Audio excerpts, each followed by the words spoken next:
We all like to think we know our dogs pretty well.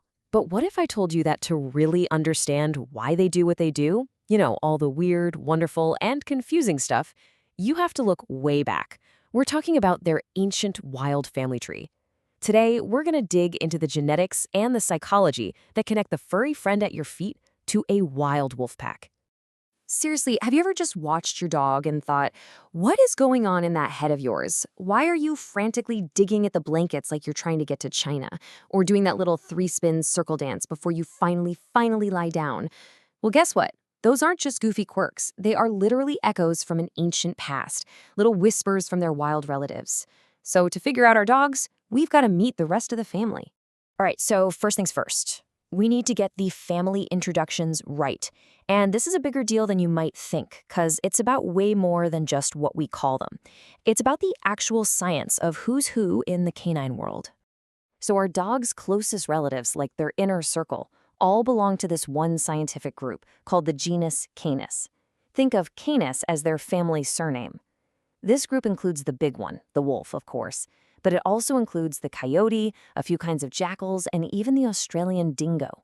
These guys are the true dogs, and they all share this deep, fundamental genetic connection with the pup that might be snoring on your couch right now. And this is why that scientific name matters so much, because common names can be super misleading. For example, you hear maned wolf, and you think, oh, okay, close cousin to a wolf, right? But nope, its scientific name tells us it's not even in the Canis genus. The coyote, on the other hand, it totally is. So get this, your golden retriever is more closely related to a coyote than it is to a maned wolf. Common names can fool you, but the genetics, they never lie. Okay, so that brings us to the big mystery. The main event, really. Where did our dogs actually come from? This has been a huge scientific detective story for years, with a couple of really interesting suspects. For a long time, there were basically two competing ideas. The old school theory suggested that dogs came from a whole mix of ancestors.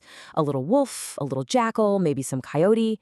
And you can kind of see why they thought that. I mean, some dogs have these very specific behaviors, like a weird way of marking territory that you see way more in jackals. But the modern theory, the one we go with now, says there was just one ancestor, the wolf. And the proof that sealed the deal? It all came down to anatomy. And here it is, the smoking gun. It turns out that when an animal is domesticated, its brain actually gets smaller over time because it starts relying on humans to do a lot of the heavy lifting. A dog's brain? It's about 34% smaller than a wolf's. But here's the twist. A jackal's brain is already smaller than a wolf's. So, you see the problem, right? The math just doesn't work. You can't start with a jackal's smaller brain and shrink it down to get a dog's brain. It had to start with the larger wolf brain. Case closed. The wolf is our dog's one true ancestor. So we've settled it. The dog came from the wolf. But that long journey of domestication really changed how its mind works. It's almost like there was this incredible evolutionary trade-off. Some of those hardcore wild skills were lost, but in their place, something entirely new and amazing was gained. Okay, so let's look at what was traded away. Studies have shown that wolves are actually way better at straight-up physical problem solving. Imagine this. You have two cups, but only one has food in it, and you shake it so it makes a sound. A wolf will use that sound as a clue to figure out which cup has the food. It understands cause and effect. A dog in the exact same situation, it's much more likely to just look at you. It'll look to the human for a hint instead of solving the puzzle itself. But here's what dogs got in return. And honestly, this is the magic right here. This is the secret to our whole relationship.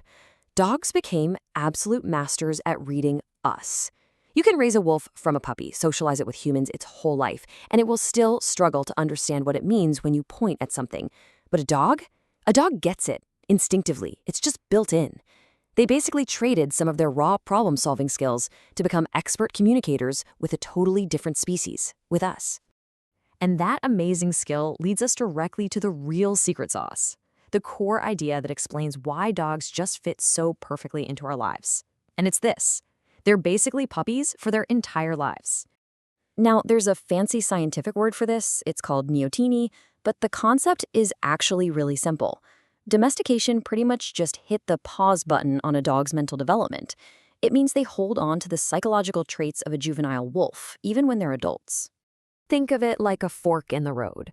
A young wolf grows up, it hits that rebellious teenage phase, and it wants to be independent. A domestic dog, well, it never really takes that final step. It stays in that subordinate, younger mindset, which makes it totally happy to accept a human as its leader for its entire life. And listen, this isn't a bad thing at all. This arrested development isn't a flaw. It's their superpower. It is everything. It's what makes them so trainable, so eager to please us, and so capable of forming these incredibly deep, loyal bonds. They really are just forever young at heart.